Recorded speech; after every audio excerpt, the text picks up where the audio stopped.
Good morning friends, welcome back to my channel Shri world. आज मेरे दिन की शुरुआत हुई थी सुबह 4:30 बजे और उठने के बाद मैं फ़्रेश हो गई हूँ और आ गई हूँ पढ़ाई करने के लिए। अभी मैं आपको रियल टाइम सर्च करके दिखा रही थी।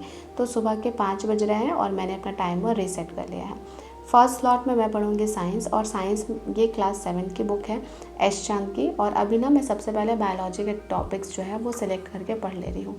तो आज का जो टॉपिक था वो था सॉइल। तो आज मैं सॉइल चैप्टर कंप्लीट करूँगी। मुझसे ये क्वेश्चन बहुत पूछा जाता है कि दी क्लास 6 to 8 के लिए अगर मेरा सब्जेक्ट मैथ्स एंड साइंस है तो मुझे कौन कौन से सब्जेक्ट पढ़ने होंगे। देखिए, आपका सब्जेक्ट अगर मैथ्स एंड साइंस है ना, तो आपको सब पढ़ना है। फिजिक्स, केमिस्ट्री, बायोलॉजी और मैथ्स, ये चारों सब्जेक्ट आपको क्लास 6 से लेकर 10 तक आपको कंप्लीट करना पड़ेगा। लेकिन अगर आपका क्लास 9-10 में साइंस है तो वहाँ आपको मैथ्स नहीं पढ़ना है, और 9-10 में अगर आपका मैथ्स है तो उसमें आपको साइंस नहीं पढ़ना है। हाँ, ये बात अलग है कि जो 40 मार्क्स का क्वेश्चन आएगा उसके लिए आपको थोड़ा साइंस और थोड़े मैथ्स की नॉलेज होना ज़रूरी है, बट मेन पेपर जो है वो आपका डिफरेंट रहेगा, मतलब साइंस वालों के लिए अलग और मैथ्स वालों के लिए अलग। क्वेश्चन में से ये भी पूछा जाता है कि दी आप रिवीजन कैसे करते हैं। तो उसका एक सिंपल मेथड है कि जैसे आज का टॉपिक मैंने सॉइल चूज़ किया है, तो मैं क्या करूँगी, सॉइल को बहुत अच्छे से पढ़ूंगी। उसके बाद अगर टाइम बचेगा तो पीछे के चैप्टर्स रिवाइज करूँगी। अदरवाइज़ मैंने ये डिसाइड किया है कि 21 डेज़ तक पूरा एनसीईआरटी कंप्लीट कर लूँगी और अपना बेस स्ट्रॉन्ग कर लूँगी, और फिर 21 दिनों के बाद ना मैं बैच से पढ़ना शुरू करूँगी और एनसीईआरटीज़ को रिवाइज़ करना शुरू करूँगी। तो आप भी ऐसा कर सकते हैं, क्योंकि देखिए, अगर आप किसी एग्ज़ाम की तैयारी कर रहे हैं तो सिर्फ आपको पढ़ना ही नहीं है, आपको रिविजन भी करना है। तो 21 दिनों में एनसीईआरटी कंप्लीट कर लीजिए, फिर नेक्स्ट 21 डेज़ में इसको रिवाइज कर लीजिएगा। अभी हमारे पास कम से कम 40 डेज़ तो हैं ही एग्ज़ाम के लिए, और इस तरह से आपका भी सिलेबस अच्छे से कंप्लीट होगा। सबसे इंपॉर्टेंट ये है ना कि हमें टाइम मैनेज करने आना चाहिए। डिवीज़न इंपॉर्टेंट है टाइम का, क्योंकि देखिए, अगर एग्ज़ाम दिसंबर में भी होता है तो हमारे पास लगभग 1.5 महीने का तो टाइम है ही। तो इस 1.5 महीने को बहुत अच्छे से हमें यूटिलाइज़ करना होगा। एकदम आप डिसाइड कर लीजिए कि कितने दिनों में आपको कौन सा सब्जेक्ट कंप्लीट करना है, उसको रिवीजन कब करना है। तो मैंने तो टारगेट लिया है कि 21 डेज़ में एनसीईआरटीज़ कंप्लीट कर लूँगी। और आज मेरे चैलेंज का है डे 8। तो मैं आपको ये भी बता देती हूँ कि 7 दिनों में मैंने क्या क्या पढ़ा है और क्या क्या कंप्लीट किया है। तो जैसे मैथ्स मैंने डिसाइड किया था क्लास 9th का, तो क्लास 9th से मुझे कुछ टॉपिक्स पढ़ने थे। तो कुछ टॉपिक्स में मैंने पढ़ा है सर्कल्स, आपने तो देखा ही होगा अगर आप व्लॉग्स देखते होंगे तो। ट्रायंगल्स कंप्लीट किया है, सरफेस एरिया वॉल्यूम कंप्लीट किया है, प्रोबेबिलिटी कंप्लीट किया है। ये 4 टॉपिक मुझे 9th क्लास में पढ़ने थे, तो ये चारों टॉपिक को मैंने अच्छे से कंप्लीट कर लिया है। इसके अलावा मैंने कॉम्प्लेक्स नंबर क्लास 11th का एक चैप्टर पढ़ा था, फिर मैंने बाद में सोचा कि नहीं, मैं 21 दिनों के बाद ही इसे करूँगी। क्लास 6th की साइंस बुक मेरी कंप्लीट हो चुकी है, और इसके अलावा ज्योग्राफी में कुछ टॉपिक्स जो हैं वो कंप्लीट हो गए हैं। और हिस्ट्री का तो पूछे ही मत, हिस्ट्री मेरा पहले से ही कंप्लीट है, तो वो तो रिवीजन ऐसे ही चलते रहता है उसका। और इस वीक का मेरा टारगेट ये है ना कि मैं एनसीईआरटी सार संग्रह से पॉलिटी के 6 चैप्टर्स और अच्छे से कर लूँ। दूसरा टारगेट ये है कि एस चांद की जो बुक है क्लास 7th की, उसे बहुत अच्छे से रिवाइज कर लूँ। और तीसरा टारगेट ये है कि क्लास 10th की जो मैथ्स बुक है उससे जो इंपॉर्टेंट टॉपिक्स हैं वो कवर कर लूँ। तो ये तो 3 मेरे मेन टारगेट्स हैं, बट इसके अलावा भी अगर कुछ एक्स्ट्रा पढ़ पाऊँगी तो वो भी मैं पढ़ सकती हूँ। और आपको तो पता ही है कि 9 अक्टूबर को बिहार शिक्षक भर्ती में प्राइमरी में बीएड वालों को अलाउ किया जाएगा या नहीं, इससे रिलेटेड कुछ फैसले आने हैं।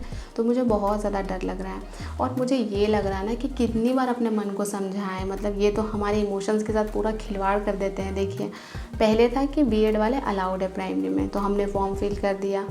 अब फॉर्म फिल करने के बाद अचानक से आता है कि बीएड वाले प्राइमरी से बाहर हैं, तो उस समय हमने अपने मन को मना लिया कि चलो अब बाहर हैं तो कोई बात नहीं, दूसरे एग्ज़ाम की तैयारी करेंगे। लेकिन फिर बिहार सरकार कहती है कि एग्ज़ाम आपको देना पड़ेगा, तो फिर मन को मना के हम एग्ज़ाम देने चले गए। फिर बिहार सरकार एक मीटिंग करती है, उसमें कहती है कि बीएड वाले अब बाहर हैं। तो उस समय और दुख हुआ कि एग्ज़ाम दिया, थोड़ी सी आस थी, अब पूरा कम्प्लीटली पता है कि हम बाहर हैं। लेकिन फिर से अब बिहार सरकार कोर्ट में चली गई है बीएड वालों के लिए। मतलब क्या ही हो रहा है, मतलब इतना ज़्यादा हमारे इमोशंस के साथ खेला जा रहा है। मुझे बहुत बुरा लग रहा है ये। कभी कभी ना मुझे 1-2 कमेंट आते हैं जिसमें सब्सक्राइबर्स लिखते हैं कि दी एक ही तो दिल है, कितनी बार जीतोगे। और आज पता है मुझे क्या फ़ील हो रहा है, मुझे लगता है ये सारे बीएड स्टूडेंट फील कर रहे होंगे कि हमारा एक ही तो दिल है, कितनी बार तोड़ोगे। मतलब ये सरकार ना, मतलब मुझे समझ नहीं आ रहा कि करना क्या चाह रही है। फिर भी देखिए अब क्या फ़ैसला आता है, जो भी फ़ैसला आएगा उसे हमें मानना ही पड़ेगा। पर कभी कभी ये भी लगता है कि कितनी बार फैसला आएगा। मतलब एक बार सुप्रीम कोर्ट कह रहा है, कभी नीतीश कुमार जी कह रहे हैं, फिर से सुप्रीम कोर्ट चले गए हैं। मतलब फ़ैसला भी होता है ना तो एक बार आता है, बट ये तो मतलब बहुत बार फैसले आ रहे हैं और उसके अकॉर्डिंग हमें अपने इमोशंस को एडजस्ट करना पड़ रहा है। बहुत बार मुझे कमेंट आता है ना, जिसमें मेरे सब्सक्राइबर्स लिखते हैं कि मैं हर दिन 4 से 5 घंटे ही पढ़ पाती हूँ। तो मैं आपको यही कहूँगी कि अगर आप 4 से 5 घंटे भी पढ़ रहे हैं और कंटिन्यूटी मेंटेन करें, मीन्स कि हर दिन 4 से 5 घंटे पढ़ रहे हैं, तो मुझे लगता है कि वो अच्छा है। बस आपको 4 से 5 घंटे ना कॉन्सेंट्रेट होकर पढ़ने की ज़रूरत है। आपको फ़ोन चलाने की ज़रूरत नहीं है, अच्छे से पढ़ाई करने की ज़रूरत है। क्योंकि मैंने ये देखा है कि लास्ट वीक ना जब मैंने स्टार्ट किया था पढ़ना, तो फर्स्ट डे मैं 6 घंटे पढ़ पाई, सेकेंड डे 5.5 घंटे ही। तो मुझे लग रहा था कि ऐसे अगर स्लो प्रोसेस में मैं पढ़ूँगी तो मेरा टारगेट कंप्लीट होगा भी या नहीं। बट एक वीक के स्पैन में मैंने बहुत सारी चीज़ें कंप्लीट कर ली, और वो सिर्फ इसलिए ना क्योंकि जो भी 6 घंटे में पढ़ती हूँ ना, बहुत मन लगा के पढ़ती हूँ। और दूसरी बात ये कि 6 घंटा कम नहीं होता है। हमारे दिमाग में वो सिस्टम बना हुआ है ना कि हम 4-5 घंटे को वैल्यू नहीं देते हैं कि अरे 4-5 घंटे में कितना ही पढ़ाई होगा। बट अगर आप 4-5 घंटे एक वीक पढ़ के देखेंगे ना, तो आप देखेंगे कि आपका मैथ्स का 2 से 3 टॉपिक बहुत अच्छे से कंप्लीट हो जाएगा। तो यही पावर होती है कंटिन्यूटी की। तो आप चाहे जितना घंटा भी पढ़े, आप हर दिन पढ़िए। हर दिन पढ़ेंगे ना, तो जब आपके सब्जेक्ट कंप्लीट होंगे तो आपको अंदर से कॉन्फिडेंस आएगा। तो इसीलिए अगर कम टाइम है तब भी पढ़ाई कीजिए। ये मत सोचिए कि 4 से 5 घंटे ही पढ़ पा रही हूँ, मैं बहुत कम पढ़ रही हूँ। नहीं, बहुत सारे ऐसे बच्चे हैं जिनको बहुत कम टाइम भी मिलता है, बट वो कंटिन्यूटी मेंटेन करके अच्छा परफॉर्म कर देते हैं। तो बस आपको भी यही करने की ज़रूरत है। अब मेरा सारा काम ना कंप्लीट होने ही वाला है। इसके बाद मैं एक्सरसाइज करने चली जाऊंगी। और ना एक वीक मैंने रेगुलर तो एक्सरसाइज नहीं किया है, बीच में 1-2 दिन मैंने स्किप भी किया है। फिर भी एक वीक एक्सरसाइज करने के बाद ना मेरा मन करता है कि नहीं, अब मुझे एक्सरसाइज करना चाहिए। मतलब ये चीज़ मेरे माइंड में बैठ गई है कि एक्सरसाइज करने के बाद बहुत अच्छा फील होता है। तो फाइनली मैंने अपना वर्कआउट कर लिया है कंप्लीट, और आज भी मैंने बर्न किए हैं लगभग 460 कैलोरीज। और इतने कैलोरीज बर्न करने के बाद आप एकदम पसीना पसीना हो जाएंगे। हे फ्रेंड्स, सुबह के 11 बज गए हैं और अब मैं अपना सेकेंड स्टडी स्लॉट शुरू करूंगी। तो सेकेंड स्टडी स्लॉट में मैं पढ़ने वाली हूँ मैथ्स, और ये क्लास 10th की बुक है। और आज जो मैथ्स का टॉपिक है वो है एरिया ऑफ सेक्टर। ये सर्कल का ही एक्सटेंडेड पार्ट है। जैसे मैंने 9th में जो सर्कल बनाया था, उसमें सर्कल से रिलेटेड जो बेसिक थ्योरम होते हैं और जो थोड़े एडवांस थ्योरम होते हैं, उन पे बेस्ड क्वेश्चंस थे। बट ये डिफरेंट थोड़ा टॉपिक है, एरिया ऑफ सेक्टर। अगर आप भी मतलब मैथ्स के स्टूडेंट है तो आपको इसके बारे में ज़रूर पता होगा। तो इसमें ना एरिया ऑफ सेक्टर से रिलेटेड 2 वर्कशीट है। तो पहली वर्कशीट में 66 क्वेश्चन है और सेकेंड वर्कशीट में 51 क्वेश्चन है। मेरा मन तो ऐसा ही कर रहा है कि मैं एक ही दिन में सारा बना लूँ। अप्रॉक्स 120 क्वेश्चन हो जाते हैं, और एग्जाम्पल वगैरह अगर आप लेके चलेंगे तो लगभग 150 क्वेश्चन हो जाते हैं। बट अगर मैं एक ही दिन में बनाऊंगी तो बहुत ज़्यादा टाइम मुझे लगेगा इसको बनाने में। बट देखते हैं, मूड पे डिपेंड करता है। अगर मान लीजिए मुझे मज़ा आने लग गया, मैं बोर नहीं होंगी, तो मैं आज ही से कंप्लीट करने की कोशिश करूँगी।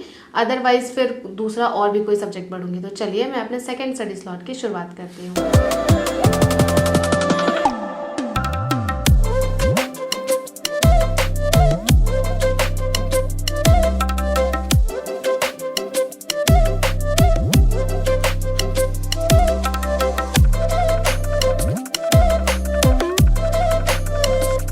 इसके बाद ना मैंने मैथ्स बनाना शुरू कर दिया था, और ये चैप्टर ना बहुत ही ज़्यादा लेंदी है। मतलब इसका कैलकुलेशन बहुत लेंदी होता है। और समझिए कि एक एक क्वेश्चन में छोटे छोटे 2-3 क्वेश्चन रहते हैं, उन सब को आपको सॉल्व करना पड़ेगा। तो पहले तो मैं सोच रही थी कि मैं पूरा ही कर लूँगी लेकिन जब बनाने गई ना, तब समझ आया कि नहीं, ये पूरा एक दिन में नहीं हो सकता है। तो मैंने सोचा कि चलो ठीक है, ये जो वर्कशीट है इसमें जो इम्पोर्टेंट क्वेश्चन है उन्हीं को कर लेते हैं।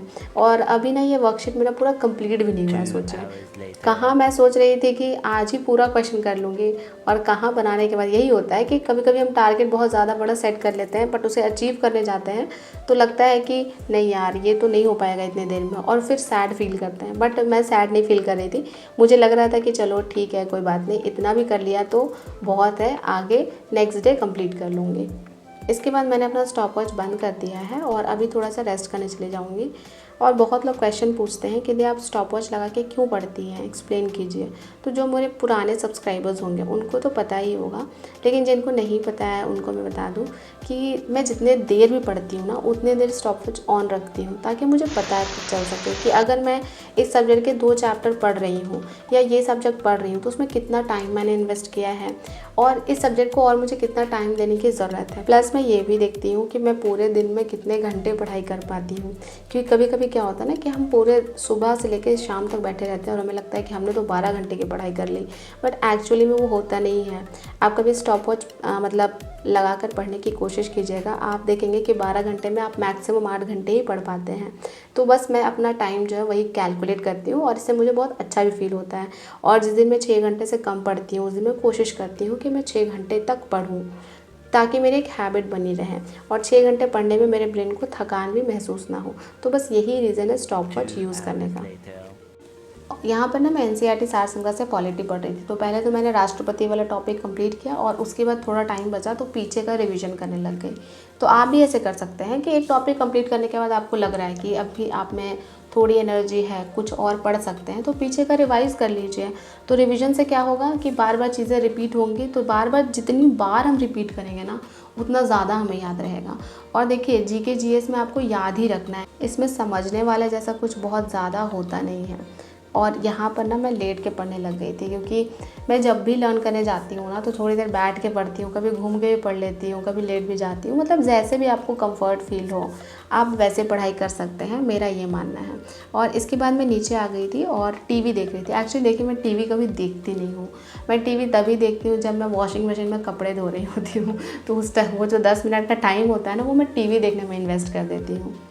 क्योंकि मुझे सबसे घटिया कुछ लगता है तो वो टीवी सीरियल्स होते हैं। मतलब क्या ही कॉन्सेप्ट रहता है उनका, एक लड़के के पीछे सारी लड़की भागेगी।